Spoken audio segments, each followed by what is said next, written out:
ಮಹರ್ಷಿ ವಾಲ್ಮೀಕಿ ಅಭಿವೃದ್ಧಿ ನಿಗಮದಲ್ಲಿ ಆಗಿರುವಂತ ಬ್ರಹ್ಮಾಂಡ ಭ್ರಷ್ಟಾಚಾರ ಪ್ರಕರಣ ಈಗ ಟ್ವಿಸ್ಟ್ ಮೇಲೆ ಟ್ವಿಸ್ಟ್ ಪಡಿತಾ ಇದೆ. ಈ ಪ್ರಕರಣದಲ್ಲಿ ತನಿಖೆಯನ್ನ ಮಾಡ್ತಾ ಇರುವಂತ ಇಡಿ ವಿರುದ್ಧವೇ ಗಂಭೀರ ಆರೋಪವನ್ನ ಮಾಡಿದ್ದಾರೆ. ಟ್ವಿಸ್ಟ್ ಸಿಗ್ತಾ ಇದೆ. ಈ ಪ್ರಕರಣದಲ್ಲಿ ಇಡಿ ವಿರುದ್ಧದ ದೂರಿನ ವಿಚಾರಣೆಯನ್ನ ಕೋರ್ಟ್ ಇವತ್ತು ನಡೆಸಿದೆ. ಈತ ಯೂನಿಯನ್ ಬ್ಯಾಂಕ್ ಆಫ್ ಇಂಡಿಯಾ ಅರ್ಜಿ ನೋಡಿ, ಇದು ಟ್ವಿಸ್ಟ್ ಮೇಲೆ ಟ್ವಿಸ್ಟ್ ಪಡಿತಾ ಇದೆ. ಸಿಬಿಐ ತನಿಖೆ ಆಗಬೇಕು ಅಂತ ಹೇಳಿ ಒತ್ತಾಯಿಸಿ ಅರ್ಜಿಯನ್ನ ಸಲ್ಲಿಕೆ ಮಾಡಲಾಗಿತ್ತು. ಸಂಪೂರ್ಣ ಪ್ರಕರಣ ಸಿಬಿಐಗೆ ನೀಡುವಂತೆ ಅರ್ಜಿ ಸಲ್ಲಿಕೆ ಆಗಿದೆ. ಹೈಕೋರ್ಟ್ಗೆ ಹೊಸ ಅರ್ಜಿಯನ್ನ ಸಲ್ಲಿಸಿದೆ. ಆ ಮೂಲಕ ಇದರಲ್ಲಿ ಯಾರ್ಯಾರು ಇಡಿ ಅಧಿಕಾರಿಗಳು ನಾಗೇಂದ್ರ ಅವರ ಹೆಸರನ್ನು ಹೇಳಿಸ್ತಾ ಇದ್ದಾರೆ, ಯಾರನ್ನು ವಶಕ್ಕೆ ಪಡೆದಿದ್ದಾರೆ, ವಿಚಾರಣೆ ಕರೆಸಿದ್ದಾರೆ, ಅವರಿಂದ ನಾಗೇಂದ್ರ ಅವರ ಹೆಸರನ್ನು ಹೇಳಿಸ್ತಾ ಇದ್ದಾರೆ. ಇದೆಲ್ಲವೂ ಕೂಡ ಈಗ ದೊಡ್ಡ ಮಟ್ಟದಲ್ಲಿ ಚರ್ಚೆ ಆಗ್ತಾ ಇದೆ. ಮತ್ತಷ್ಟು ಮಾಹಿತಿಯೊಂದಿಗೆ ನಮ್ಮ ಪ್ರತಿನಿಧಿ ಮಾದೇಶ್ ಈಗ ದೂರವಾಣಿ ಸಂಪರ್ಕದಲ್ಲಿದ್ದಾರೆ. ಮಾದೇಶ್, ಇಡಿ ಅಧಿಕಾರಿಗಳ ಮೇಲೆ ಗಂಭೀರ ಆರೋಪ ಮಾಡಿರೋದು ಅಜಯ್ ಸಂಪರ್ಕದಲ್ಲಿದ್ದಾರೆ. ಅಜಯ್, ಸದ್ಯಕ್ಕೆ ಏನ್ ಮಾಹಿತಿ ಇದೆ ಈ ಹೊತ್ತಿನವರೆಗೂ ಕೂಡ? ಖಂಡಿತವಾಗ್ಲೂ ರಂಜಿತ್, ಈಗಾಗ್ಲೇ ವಾಲ್ಮೀಕಿ ನಿಗಮ ಹಗರಣ ಏನಿದೆ ದಿನಕ್ಕೊಂದು ಒಂದು ಟ್ವಿಸ್ಟ್ ಅನ್ನ ಪಡ್ಕೊಳ್ತಿದೆ ಅಂದ್ರೆ ತಪ್ಪಾಗಲ್ಲ. ಯಾಕಂದ್ರೆ ಪ್ರತಿದಿನ ಅಂದ್ರೆ ಈಗಾಗ್ಲೇ ಮಾಜಿ ಸಚಿವರು ಕೂಡ ಈಗಾಗ್ಲೇ ಜೈಲು ಪಾಲಾಗಿದ್ದಾರೆ. ಈಗ ಇಬ್ರು ಕೂಡ ಈ ಪ್ರತಿದಿನ ಒಂದಲ್ಲ ಒಂದು ಬೆಳವಣಿಗೆಗಳನ್ನ ನಾವು ನೋಡ್ತಾನೆ ಇದೀವಿ. ಈಗ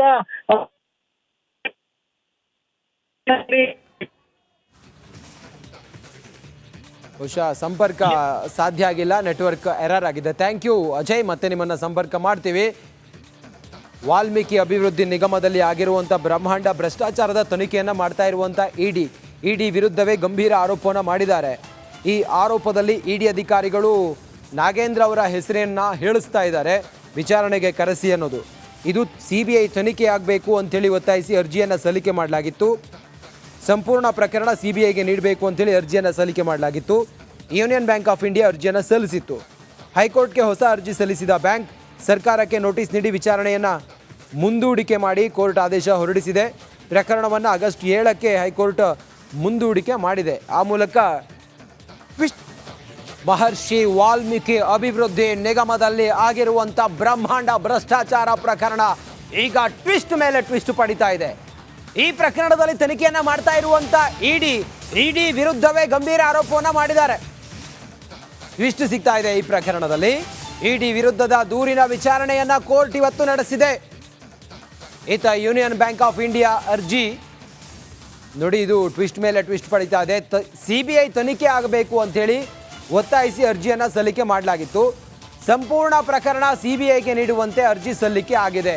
ಹೈಕೋರ್ಟ್ಗೆ ಹೊಸ ಅರ್ಜಿಯನ್ನ ಸಲ್ಲಿಸಿದೆ. ಆ ಮೂಲಕ ಇದರಲ್ಲಿ ಯಾರ್ಯಾರು ಇಡಿ ಅಧಿಕಾರಿಗಳು ನಾಗೇಂದ್ರ ಅವರ ಹೆಸರನ್ನು ಹೇಳಿಸ್ತಾ ಇದ್ದಾರೆ, ಯಾರನ್ನು ವಶಕ್ಕೆ ಪಡೆದಿದ್ದಾರೆ, ವಿಚಾರಣೆ ಕರೆಸಿದ್ದಾರೆ, ಅವರಿಂದ ನಾಗೇಂದ್ರ ಅವರ ಹೆಸರನ್ನು ಹೇಳಿಸ್ತಾ ಇದ್ದಾರೆ. ಇದೆಲ್ಲವೂ ಕೂಡ ಈಗ ದೊಡ್ಡ ಮಟ್ಟದಲ್ಲಿ ಚರ್ಚೆ ಆಗ್ತಾ ಇದೆ. ಮತ್ತಷ್ಟು ಮಾಹಿತಿಯೊಂದಿಗೆ ನಮ್ಮ ಪ್ರತಿನಿಧಿ ಮಾದೇಶ್ ಈಗ ದೂರವಾಣಿ ಸಂಪರ್ಕದಲ್ಲಿದ್ದಾರೆ. ಮಾದೇಶ್, ಇಡಿ ಅಧಿಕಾರಿಗಳ ಮೇಲೆ ಗಂಭೀರ ಆರೋಪ ಮಾಡಿರೋದು ಅಜಯ್ ಸಂಪರ್ಕದಲ್ಲಿದ್ದಾರೆ. ಅಜಯ್, ಸದ್ಯಕ್ಕೆ ಏನ್ ಮಾಹಿತಿ ಇದೆ ಈ ಹೊತ್ತಿನವರೆಗೂ ಕೂಡ? ಖಂಡಿತವಾಗ್ಲೂ ರಂಜಿತ್, ಈಗಾಗ್ಲೇ ವಾಲ್ಮೀಕಿ ನಿಗಮ ಹಗರಣ ಏನಿದೆ ದಿನಕ್ಕೊಂದು ಒಂದು ಟ್ವಿಸ್ಟ್ ಅನ್ನ ಪಡ್ಕೊಳ್ತಿದೆ ಅಂದ್ರೆ ತಪ್ಪಾಗಲ್ಲ. ಯಾಕಂದ್ರೆ ಪ್ರತಿದಿನ ಅಂದ್ರೆ ಈಗಾಗ್ಲೇ ಮಾಜಿ ಸಚಿವರು ಕೂಡ ಈಗಾಗ್ಲೇ ಜೈಲು ಪಾಲಾಗಿದ್ದಾರೆ. ಈಗ ಇಬ್ರು ಕೂಡ ಈ ಪ್ರತಿದಿನ ಒಂದಲ್ಲ ಒಂದು ಬೆಳವಣಿಗೆಗಳನ್ನ ನಾವು ನೋಡ್ತಾನೆ ಇದೀವಿ. ಈಗ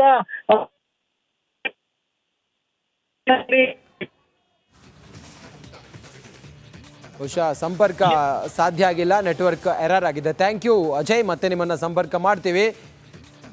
ವಾಲ್ಮೀಕಿ ಅಭಿವೃದ್ಧಿ ನಿಗಮದಲ್ಲಿ ಆಗಿರುವಂಥ ಬ್ರಹ್ಮಾಂಡ ಭ್ರಷ್ಟಾಚಾರದ ತನಿಖೆಯನ್ನು ಮಾಡ್ತಾ ಇರುವಂಥ ಇಡಿ ವಿರುದ್ಧವೇ ಗಂಭೀರ ಆರೋಪವನ್ನು ಮಾಡಿದ್ದಾರೆ.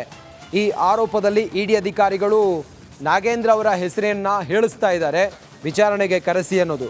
ಇದು ಸಿಬಿಐ ತನಿಖೆ ಆಗಬೇಕು ಅಂತೇಳಿ ಒತ್ತಾಯಿಸಿ ಅರ್ಜಿಯನ್ನು ಸಲ್ಲಿಕೆ ಮಾಡಲಾಗಿತ್ತು. ಸಂಪೂರ್ಣ ಪ್ರಕರಣ ಸಿಬಿಐಗೆ ನೀಡಬೇಕು ಅಂತೇಳಿ ಅರ್ಜಿಯನ್ನು ಸಲ್ಲಿಕೆ ಮಾಡಲಾಗಿತ್ತು. ಯೂನಿಯನ್ ಬ್ಯಾಂಕ್ ಆಫ್ ಇಂಡಿಯಾ ಅರ್ಜಿಯನ್ನು ಸಲ್ಲಿಸಿತ್ತು. ಹೈಕೋರ್ಟ್ಗೆ ಹೊಸ ಅರ್ಜಿ ಸಲ್ಲಿಸಿದ ಬ್ಯಾಂಕ್ ಸರ್ಕಾರಕ್ಕೆ ನೋಟಿಸ್ ನೀಡಿ ವಿಚಾರಣೆಯನ್ನು ಮುಂದೂಡಿಕೆ ಮಾಡಿ ಕೋರ್ಟ್ ಆದೇಶ ಹೊರಡಿಸಿದೆ. ಪ್ರಕರಣವನ್ನು ಆಗಸ್ಟ್ 7ಕ್ಕೆ ಹೈಕೋರ್ಟ್ ಮುಂದೂಡಿಕೆ ಮಾಡಿದೆ. ಆ ಮೂಲಕ ಮಹರ್ಷಿ ವಾಲ್ಮೀಕಿ ಅಭಿವೃದ್ಧಿ ನಿಗಮದಲ್ಲಿ ಆಗಿರುವಂಥ ಬ್ರಹ್ಮಾಂಡ ಭ್ರಷ್ಟಾಚಾರ ಪ್ರಕರಣ ಈಗ ಟ್ವಿಸ್ಟ್ ಮೇಲೆ ಟ್ವಿಸ್ಟ್ ಪಡಿತಾ ಇದೆ. ಈ ಪ್ರಕರಣದಲ್ಲಿ ತನಿಖೆಯನ್ನ ಮಾಡ್ತಾ ಇರುವಂಥ ಇಡಿ ವಿರುದ್ಧವೇ ಗಂಭೀರ ಆರೋಪವನ್ನ ಮಾಡಿದ್ದಾರೆ. ಟ್ವಿಸ್ಟ್ ಸಿಗ್ತಾ ಇದೆ. ಈ ಪ್ರಕರಣದಲ್ಲಿ ಇಡಿ ವಿರುದ್ಧದ ದೂರಿನ ವಿಚಾರಣೆಯನ್ನ ಕೋರ್ಟ್ ಇವತ್ತು ನಡೆಸಿದೆ. ಈತ ಯೂನಿಯನ್ ಬ್ಯಾಂಕ್ ಆಫ್ ಇಂಡಿಯಾ ಅರ್ಜಿ ನೋಡಿ, ಇದು ಟ್ವಿಸ್ಟ್ ಮೇಲೆ ಟ್ವಿಸ್ಟ್ ಪಡಿತಾ ಇದೆ. ಸಿಬಿಐ ತನಿಖೆ ಆಗಬೇಕು ಅಂತೇಳಿ ಒತ್ತಾಯಿಸಿ ಅರ್ಜಿಯನ್ನ ಸಲ್ಲಿಕೆ ಮಾಡಲಾಗಿತ್ತು. ಸಂಪೂರ್ಣ ಪ್ರಕರಣ ಸಿಬಿಐಗೆ ನೀಡುವಂತೆ ಅರ್ಜಿ ಸಲ್ಲಿಕೆ ಆಗಿದೆ. ಹೈಕೋರ್ಟ್ಗೆ ಹೊಸ ಅರ್ಜಿಯನ್ನ ಸಲ್ಲಿಸಿದೆ. ಆ ಮೂಲಕ ಇದರಲ್ಲಿ ಯಾರ್ಯಾರು ಇಡಿ ಅಧಿಕಾರಿಗಳು ನಾಗೇಂದ್ರ ಅವರ ಹೆಸರನ್ನು ಹೇಳಿಸ್ತಾ ಇದ್ದಾರೆ, ಯಾರನ್ನು ವಶಕ್ಕೆ ಪಡೆದಿದ್ದಾರೆ, ವಿಚಾರಣೆ ಕರೆಸಿದ್ದಾರೆ, ಅವರಿಂದ ನಾಗೇಂದ್ರ ಅವ್ರ ಹೆಸರನ್ನು ಹೇಳಿಸ್ತಾ ಇದ್ದಾರೆ. ಇದೆಲ್ಲವೂ ಕೂಡ ಈಗ ದೊಡ್ಡ ಮಟ್ಟದಲ್ಲಿ ಚರ್ಚೆ ಆಗ್ತಾ ಇದೆ. ಮತ್ತಷ್ಟು ಮಾಹಿತಿಯೊಂದಿಗೆ ನಮ್ಮ ಪ್ರತಿನಿಧಿ ಮಾದೇಶ್ ಈಗ ದೂರವಾಣಿ ಸಂಪರ್ಕದಲ್ಲಿದ್ದಾರೆ. ಮಾದೇಶ್, ಇಡಿ ಅಧಿಕಾರಿಗಳ ಮೇಲೆ ಗಂಭೀರ ಆರೋಪ ಮಾಡಿರೋದು ಅಜಯ್ ಸಂಪರ್ಕದಲ್ಲಿದ್ದಾರೆ. ಅಜಯ್, ಸದ್ಯಕ್ಕೆ ಏನ್ ಮಾಹಿತಿ ಇದೆ ಈ ಹೊತ್ತಿನವರೆಗೂ ಕೂಡ? ಖಂಡಿತವಾಗ್ಲೂ ರಂಜಿತ್, ಈಗಾಗ್ಲೇ ವಾಲ್ಮೀಕಿ ನಿಗಮ ಹಗರಣ ಏನಿದೆ ದಿನಕ್ಕೊಂದು ಒಂದು ಟ್ವಿಸ್ಟ್ ಅನ್ನ ಪಡ್ಕೊಳ್ತಿದೆ ಅಂದ್ರೆ ತಪ್ಪಾಗಲ್ಲ. ಯಾಕಂದ್ರೆ ಪ್ರತಿದಿನ ಅಂದ್ರೆ ಈಗಾಗ್ಲೇ ಮಾಜಿ ಸಚಿವರು ಕೂಡ ಈಗಾಗ್ಲೇ ಜೈಲು ಪಾಲಾಗಿದ್ದಾರೆ. ಈಗ ಇಬ್ರು ಕೂಡ ಈ ಪ್ರತಿದಿನ ಒಂದಲ್ಲ ಒಂದು ಬೆಳವಣಿಗೆಗಳನ್ನ ನಾವು ನೋಡ್ತಾನೆ ಇದೀವಿ. ಈಗ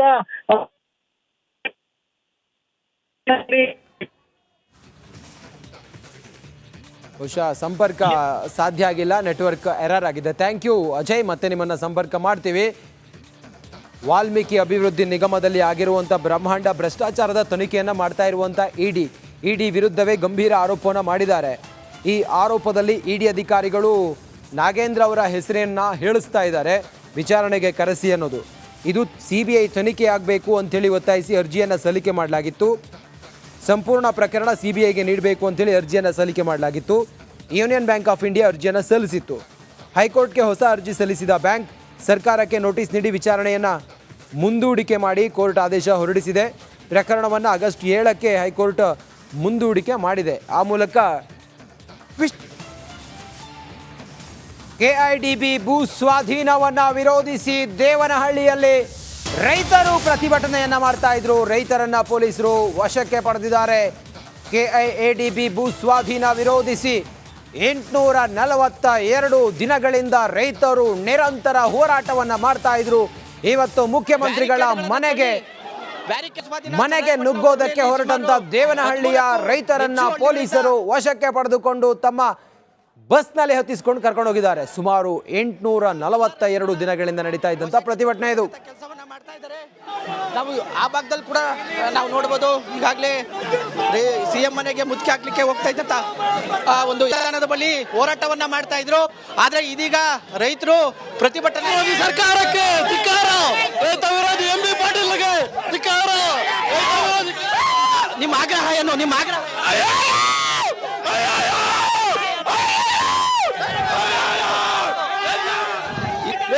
ರೈತ ವಿರೋಧಿ ಸರ್ಕಾರಕ್ಕೆ ಧಿಕ್ಕಾರ, ರೈತ ವಿರೋಧಿ ಎಂಬಿ ಪಾಟೀಲ್ಗೆ. ಚನ್ನರಾಯಪಟ್ಟಣ ಹೋಬಳಿಯ ಭೂ ಸ್ವಾಧೀನ ವಿರೋಧಿಸಿ ಇವತ್ತು ಸಿಎಂ ಮನೆಗೆ ದೇವನಹಳ್ಳಿ ತಾಲೂಕಿನ ಚನ್ನರಾಯಪಟ್ಟಣ ರೈತರು ಮುತ್ತಿಗೆ ಹಾಕ್ಲಿಕ್ಕೆ ಹೊರಟಿದ್ದಾರೆ. ಬೆಳಗ್ಗೆಯಿಂದ ಪ್ರತಿಭಟನಾ ಸಭೆಯನ್ನ ಮಾಡ್ತಾ ಇದ್ರು. ನಾವು ನೋಡಬಹುದು ಎಲ್ಲರನ್ನೂ ಕೂಡ ವಶಕ್ಕೆ ತೆಗೆದುಕೊಳ್ತಕ್ಕಂಥ ಕೆಲಸವನ್ನ ಮಾಡ್ತಾ ಇದ್ದಾರೆ. ನಾವು ಇಲ್ಲೇ ಇದ್ದಾರೆ, ಅವರೇ ಮಾತಾಡ್ಸಂತ ಕೆಲಸವನ್ನ ಮಾಡ್ತೇನೆ. ಸರ್, ಏನು ಹೋರಾಟ ಮಾಡ್ತಾ ಇದ್ರೆ ಬಿಡ್ತಾ ಇಲ್ಲ. ರೈತ ವಿರೋಧಿ ಸರ್ಕಾರಕ್ಕೆ ಧಿಕ್ಕಾರ, ರೈತ ವಿರೋಧಿ ಎಂಬಿ ಪಾಟೀಲ್ಗೆ ಧಿಕ್ಕಾರ.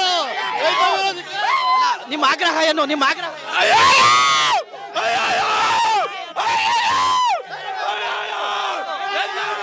ಈಗ ಇಲ್ಲಿ ಮತ್ತೊಬ್ಬ ಮಹಿಳೆಯರಿದ್ದಾರೆ. ಮೇಡಮ್, ನಿಮ್ಮ ಆಗ್ರಹ ಏನು? ರೈತರ ಭೂಮಿಯನ್ನು ಸ್ವಾಧೀನ ಪಡಿಸ್ಕೊಂಡಿರ್ತಕ್ಕಂಥ ವಾಪಸ್ ತಗೋಬೇಕು. ರೈತರ ಭೂಮಿ ಉಳಿಬೇಕು. ಆಗ ನಮ್ಮ ರಕ್ತ ಕೊಟ್ಟರು ಸರಿ, ಭೂಮಿಯನ್ನು ಯಾವುದೇ ಕಾರಣಕ್ಕೂ ಬಿಟ್ಕೊಡಲ್ಲ. ನಮ್ಮ ಭೂಮಿ ನಮ್ಮ ಹಕ್ಕು, ನಮ್ಮ ಭೂಮಿ ನಮ್ಮ ಹಕ್ಕು. ನೋಡ್ತಾ ಇರ್ಬೋದು, ಇಲ್ಲಿ ಸಾಕಷ್ಟು ಜನ ಏನಿವತ್ತು ಸಿಎಂ ಮನೆಗೆ ಮುತ್ತಿಗೆ ಹಾಕ್ಲಿಕ್ಕೆ ಹೊರಟಿದ್ರು, ಅವ್ರನ್ನೆಲ್ಲರನ್ನೂ ಕೂಡ ವಶಕ್ಕೆ ತೆಗೆದುಕೊಳ್ತಕ್ಕಂಥ ಕೆಲಸವನ್ನ ಮಾಡ್ತಾ ಇದ್ದಾರೆ. ಪೊಲೀಸರು ಹೋರಾಟವನ್ನ ಹತ್ತಿಕ್ಕತಕ್ಕಂಥ ಕೆಲಸವನ್ನ ಮಾಡ್ತಾ ಇದ್ದಾರೆ. ಸರ್, ಏನ್ ನಿಮ್ಮ ಹೋರಾಟ ಏನು? ಚನ್ನರಾಯಪಟ್ಟಣದ ಭೂಸ್ವಾಧೀನದ ವಿರುದ್ಧ ಇವತ್ತು ಎಲ್ಲಾ ಸಂಘಟನೆಗಳು ರಾಜ್ಯದಾದ್ಯಂತ ಸೇರಿ ಪ್ರತಿಭಟನೆ ಮಾಡ್ತಾ ಇದ್ದೀವಿ. ಮುಖ್ಯಮಂತ್ರಿ ಮನೆಗೆ ಇವತ್ತು ಪಾದಯಾತ್ರೆ ಹೋಗ್ಬೇಕು ಅಂತ ನಾವೆಲ್ಲರೂ ಕೂಡ ಇಲ್ಲಿ ಸೇರಿದ್ದೀವಿ. ಇವತ್ತು ಮುಖ್ಯಮಂತ್ರಿ ಮನೆಗೆ ಹೋಗ್ಲಿಕ್ಕೆ ಬಿಡದೆ ಇವತ್ತು ನಮ್ಮನ್ನು ಇಲ್ಲೇ ಅರೆಸ್ಟ್ ಮಾಡ್ತಾ ಇದ್ದಾರೆ. ಇಡೀ ರಾಜ್ಯದ ಎಲ್ಲ ಹೋರಾಟಗಾರರು ಇವತ್ತು ಈ ಹೋರಾಟದಲ್ಲಿ ಭಾಗವಹಿಸಿದ್ದಾರೆ. ಏನು ಇಲ್ಲಿ ಆ ಹೋರಾಟಕ್ಕೆ ಭಾಗವಹಿಸಿರ್ತಕ್ಕಂಥ ರೈತರು ಹೇಳ್ತಾ ಇರ್ಬೋದು, ನೋಡಬಹುದು ಪ್ರತಿಯೊಬ್ಬರನ್ನು ಕೂಡ ವಶಕ್ಕೆ ತೆಗೆದುಕೊಂಡು ಏನು ಅರೆಸ್ಟ್ ಮಾಡಲಾಗ್ತಾ ಇದೆ. ಸುಮಾರು 500ಕ್ಕೂ ಹೆಚ್ಚು ರೈತರು ಇವತ್ತು ಇಲ್ಲಿ ಪ್ರತಿಭಟನೆಯನ್ನ ಮಾಡ್ತಾ ಇದ್ರು. ಅವರೆಲ್ಲರನ್ನೂ ಕೂಡ ಹತ್ತಿಕ್ಕಂಥ ಕೆಲಸವನ್ನ ಮಾಡ್ತಾ ಇದ್ದಾರೆ. ಕ್ಯಾಮರಾಮನ್ ಶಿವಶಂಕರ್ ಜೊತೆ ಮಂಜುನಾಥ್, ರಿಪಬ್ಲಿಕ್ ಕನ್ನಡ, ದೇವನಹಳ್ಳಿ.